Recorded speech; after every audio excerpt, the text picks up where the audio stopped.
در افغانستان بحث سر ذکر واژه افغان در سندهای هویت یا تذکره‌های الکترونی ادامه دارد که قرار بود این تذکره‌ها به زودی به مردم کشور داده شود.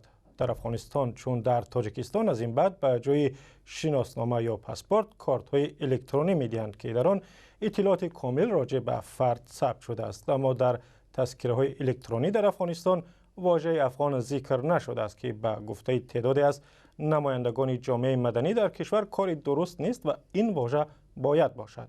و درباره این موضوع بحث برانگیز در جامعه افغانستان صحبت داریم با ژکفر احمدی، همکارم از رادیو افغانستانی آزاد. ژکفر، خوش آمدی. و سلامت. مخالفان ذکر واژه افغان در تذکره‌های الکترونی در کشور چی میگویند؟ چرا این واژه نباید در سند هویتشون باشد؟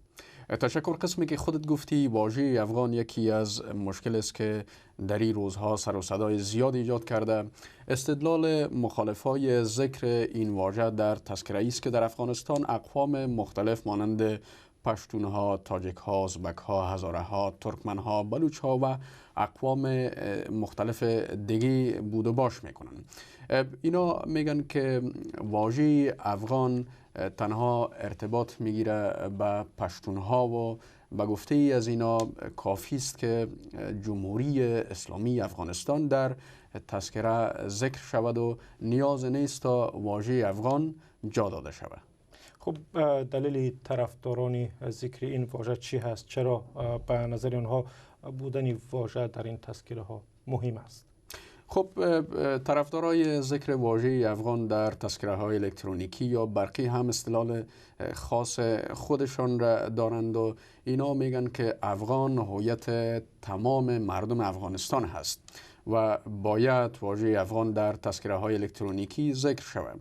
اینا همچنان هشدار میتن که اگر این واژه در این تذکره ها جا دادن نشه، اینا هرگز تذکره های الکترونیک را به دست نمیارن و در این روزهای اخیر طرفدارای ذکر واژه افغان در تذکره های الکترونیکی با برپا کردن نشست های کش میکنن تا بالای حکومت افغانستان فشار بیارن تا این واژه را در تذکره های الکترونیکی جا بده.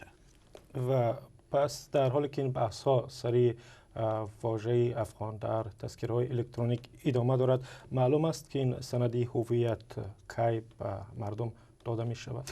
قرار بود که به تاریخ 28 اسد یعنی روز استرداد استقلال افغانستان روند توزیع آزمایشی این تذکره ها رسما آغاز شود و چیزی است که ریاست اجرایی حکومت افغانستان این مسئله را رسما اعلام کرده بود. 28 اسد فرا رسید اما روند آغاز نشد. خب ریاست جمهوری افغانستان اعلام کرد که بنابر مشکلات فنی این روند بنابر مشکلات دیگه که هم وجود داشته تا یک مدت نامعلوم به تعویق افتاده.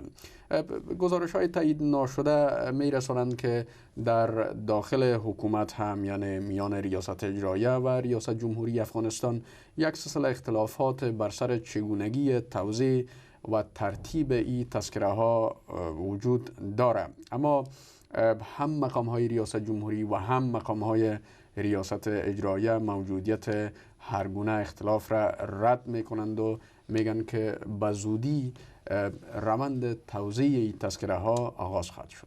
تشکر. همکارم ژکفر احمدی از رادیو افغانستانی آزاد با ما صحبت میکرد.